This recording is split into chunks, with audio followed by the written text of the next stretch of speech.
Happy New Year everybody! I hope we're gonna have a better year than the past two ones. Today we're going to talk about Star Wars Empire at War and see if it's still worth your time or you should look someplace else. Initially, when I decided to work on this game in between holidays, I was honestly looking for a game that would not be too demanding brain power wise and could help me relax a little bit after a pretty challenging year. Little did I know that choosing this game was not ideal for the job. It's not because it's a bad game, but honestly, not knowing the history of the developer, I expected this game to be just a cash grab from its developers. Petroglyph? I hope I read that correctly. I guess I've become too jaded by the past few years in gaming where everything has to be or to have some sort of way of extorting extra money out of gamers and trick them into doing something that they don't actually want to, all while they are playing a subpar game that has less effort put into it than my morning routine in the bathroom. It was such a pleasant experience to discover this game not knowing anything about it ahead of time. So, let's talk about the gameplay a little bit. This game offers a pretty unique experience by combining RTS elements with turn-based strategy.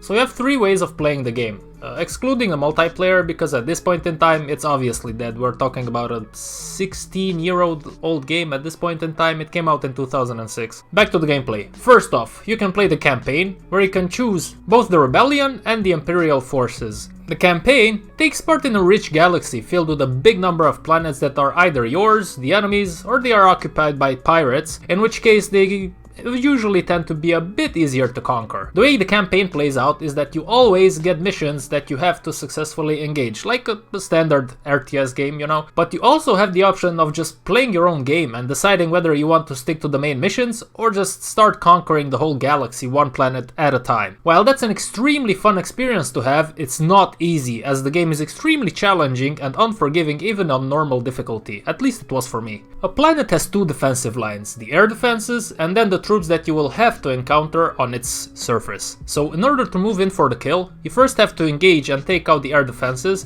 and only then you can land your troops on the surface of the planet. Air combat is the best part of the game if you ask me, as it offers quite a unique experience of battling it out with all the machines that you fondly remember from the movies. Now that being said, I got the feeling throughout my playtime that playing as the rebel forces and trying to defeat the Imperial forces in air is extremely difficult, almost impossible at times. I don't think that's a bad thing, as it offers a different challenge to the player, whether they choose to play it as one side or the other. Overall, playing as the Imperial forces is much easier in my opinion, and if you are talking about the air battlefield, I think it's more fun also. On the other hand, if you play with the rebel forces, you have an ace up your sleeve in the fact that you can actually raid planets. What this means is that you can bypass the vastly superior air defenses of the Imperial forces and you can attack the planet's terrestrial forces. The downside of this is that you can only take a limited amount of forces on a raid, and if you can't take over the planet with those forces, well, then you fail. If you pick your place and time wisely, you can take over planets with minimal effort, in case you did a good job with scouting the planets. Also, a big difference in the way that your technology evolves in the campaign is that while the Imperial forces evolve their technology in a standard way, the rebels have to send R2-D2 and 3PO to steal technology. This means that you will always be behind technology-wise, at least for a while, if you play with the rebels. Okay guys, I hope I didn't lose you by now,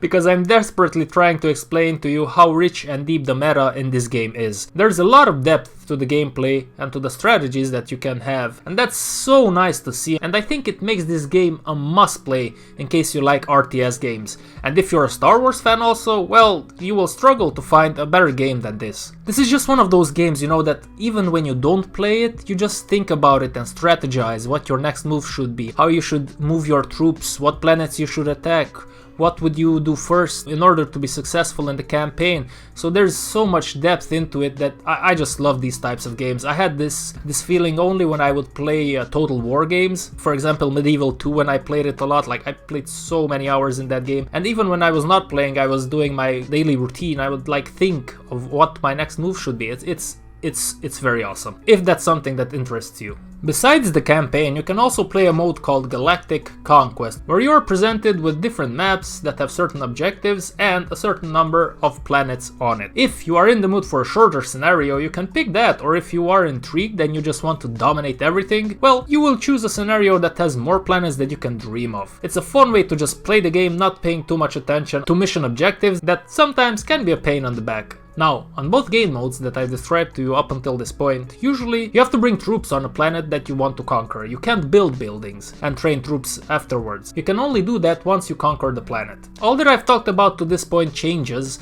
once you start playing the skirmish mode, because here you will have your typical RTS type of gameplay, where you build up your bases and your army. It's a fun and different way to play the game. At the end of the day, regardless of what you choose to do in this game for the first time, I would strongly advise you to play the tutorial, as it will help you understand the correct way of playing and strategizing in this type of game. The richness of the gameplay is also helped by the big variety of ships and land troops that you have. There is a counter to everything in this game, so you will never be out of options if you pay attention to what's going on. And that's great because it's a strategy game, and that's how it's supposed to be, and most of the good strategy games have this aspect nailed down to a T. It reminds me a lot of Age of Empires 2. I wouldn't directly compare it to Age of Empires 2 because I think that's a more complete game, but it has elements that are almost as good as Age of Empires 2, and come on, we're talking about Age of Empires 2, one of the best RTS games ever made. The sound is also spot on, as it successfully recreates the combat sounds that you would expect from a game that is created on George Lucas's vision. Graphically, the land battles at this point in time look a little bit outdated if I'm being honest, but the air combat holds up surprisingly well for a 16-year-old game. But at the end of the day, I think that the sheer amount of depth in the gameplay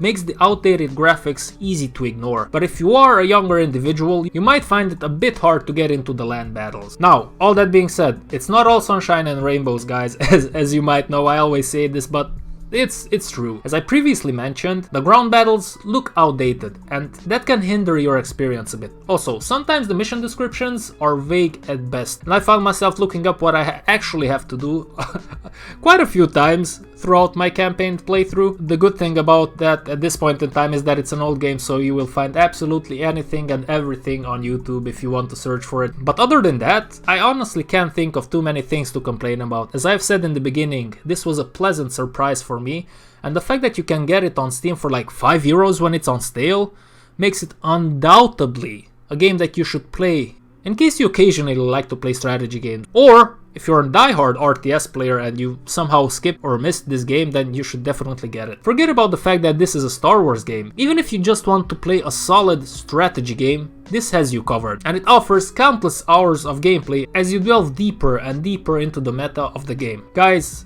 I really wish games still had the standards like this one right here. Gaming is heading in such a wrong direction. It's been doing that for a while now, and it's just sad to see young individuals growing up on inferior gameplay experiences that are aimed at taking advantage of their naivety just to make an extra buck. The good part from all of this is that we can always go back and play a lot of fun games, even if they are a bit older. Most of them are quality experiences that don't cost much and don't even require extremely powerful GPUs, so you don't have to spend your hard-earned cash on overpriced PC components in the current market. Oh, and before I go, I just have to say this. Darth Vader in this game is an absolute monster. Okay, ladies and gents, this was it for today's video. I hope you enjoyed what you saw here today. I hope in some way, shape or form it helped you make a decision, or maybe just entertained you for the few minutes that it lasted.